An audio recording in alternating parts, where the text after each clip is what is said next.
All right, so it's happened. It has happened. We officially have an Aaron Rodgers trade to report on, as Aaron Rodgers is a New York Jet. It is official. It's a very fascinating situation that happened. So here's the full trade details. Aaron Rodgers goes to the Jets. The Jets are giving up pick 13, but getting back pick 15. So just a small trade down there. So they swap their first round selections, nothing major there. And then the Jets also get a fifth round pick.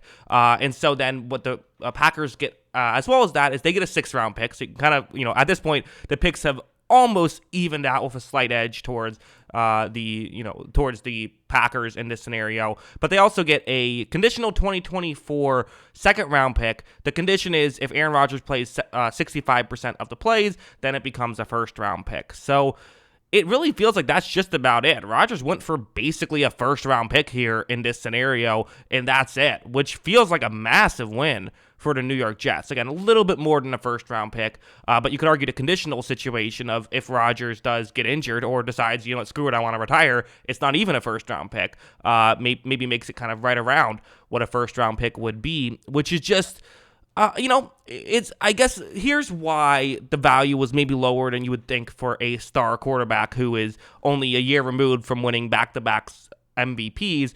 A big part of it is the Packers, how long are you going to get with Aaron Rodgers? Aaron Rodgers said he was 90% sure he was going to retire before he entered the darkness, this offseason. So if that's the case, then is he going to retire after this year? There's certainly a chance of it. And are you trading for just a single year of Aaron Rodgers? Now, first round pick for a 1-year rental of Aaron Rodgers is absolutely worth it, but that's maybe why part of the value is lower. On top of it, Rodgers has a big contract, and I'm sure getting the contract details worked around is another big issue here. That being said, I personally am very surprised Rodgers was not able to get more than just this. The reality is a star quarterback does make any team a championship contender, and it does make me wonder if, it just makes me wonder if his sort of off-the-field stuff, whatever you want to call it, his personality that has been known to rub some people the wrong way, if that's played a role and maybe certain teams don't want to deal with it. Maybe because he has the reputation, fair or unfair, of not being a great leader. Maybe that's why some teams don't want to roll the dice with him. I don't know. It's surprising to me, though, and I think for the Jets, this is just a massive win. The reality is giving up essentially just a first-round pick to get Aaron Rodgers is just a massive, massive win. Also, I missed a pick in there. They're also giving up a second-round pick, so my bad on that. I'm sure some people in the comments will let me know. Also give up pick 42. I glossed over that in the initial phrasing of it. So it's a little bit more than a first-round pick, but still, first and a second-round pick for Aaron Rodgers, that's still a massive win.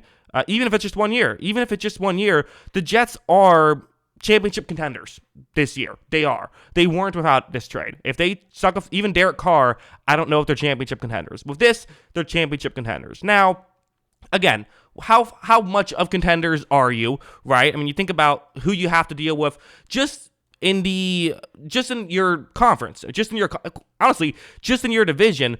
You still have to deal with the Buffalo Bills. You still have to deal with the Miami Dolphins, who I think many view as potential championship contenders, given what they did last year.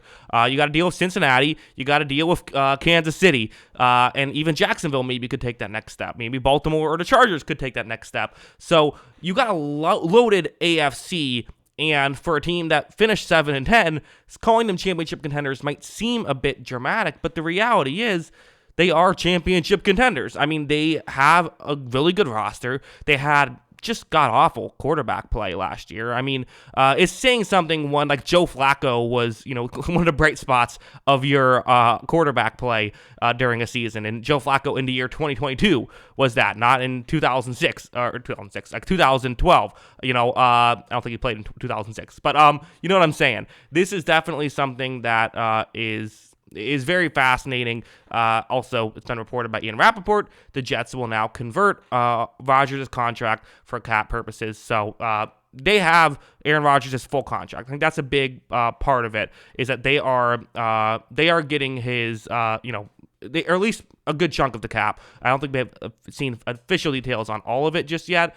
But they're going to take on a chunk of change. That's part of why the value isn't as high as it would have been for other stuff. That's an issue there. But still, I mean, it's fascinating. It did seem like if Aaron Rodgers wanted to remain a Packer, he could have, and it does make you wonder a little bit of, would it have been better to be on the Packers? Not necessarily given the situation. To me, I think the situations are relatively similar. I don't think it's a massive jump from the Packers to the Jets necessarily. I do think it's better, but again, Packers just had a lot of players have down years last year, which I would expect to bounce back, and playing in the NFC might be a good thing. I mean, as of right now, the championship contenders in the NFC, I mean, it's San Francisco and it's Philadelphia, and then maybe you could talk yourself into a Dallas or a Detroit or a Minnesota if you wanted to. The Packers would have been in a mix if they kept Aaron Rodgers. So interesting from several different perspectives, and it does make you kind of think back about the Jordan Love selection a little bit. I think it's fair to bring that up and to bring up that if they had, gone with P. Higgins, who was the next wide receiver drafted, maybe they win a Super Bowl one of those couple of years that they were very close.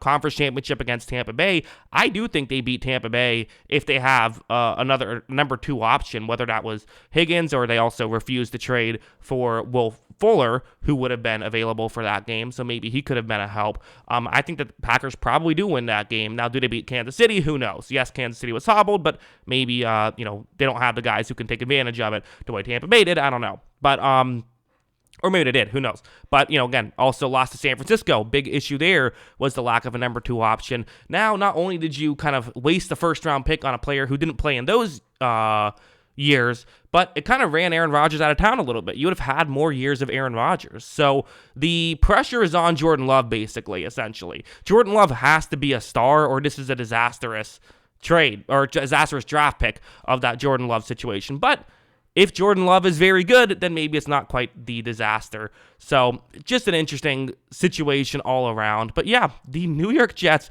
it also, I mean, I have to say, it is funny that once again, a star quarterback from the Packers gets traded to the Jets. It's just funny that the exact same situation happened, basically. Yeah, definitely just, an interesting spot. I do wonder a little bit of with Rodgers, what does this mean for guys like Garrett Wilson or even their running game? It's a pretty similar scheme that the Jets ran last year, and obviously they have, the former great head coach of the Denver Broncos as their coordinator now, Nathaniel Hackett. So plenty of things that I'm sure that they will, like in this situation. But I don't know. It's just a very, very fascinating move. And again, a bit of a bummer for the Packers, I would say, that they barely got any value back here of a conditional first and a second round pick, and a little bit extra is definitely, not ideal in that situation. Also, side note, Aaron Rodgers going to wear number 8, interestingly enough. He wore it in college. I guess Joe Namath did give Rodgers his blessing to wear 12, but Rodgers showing respect to one of the greats by not wearing his number, which I like. I respect that from Rodgers. But yeah, anyways, those are my thoughts on the Rodgers official trade. What do you think? Let me know in the comments below. Always love hearing from you. And of course, as always, thanks for watching.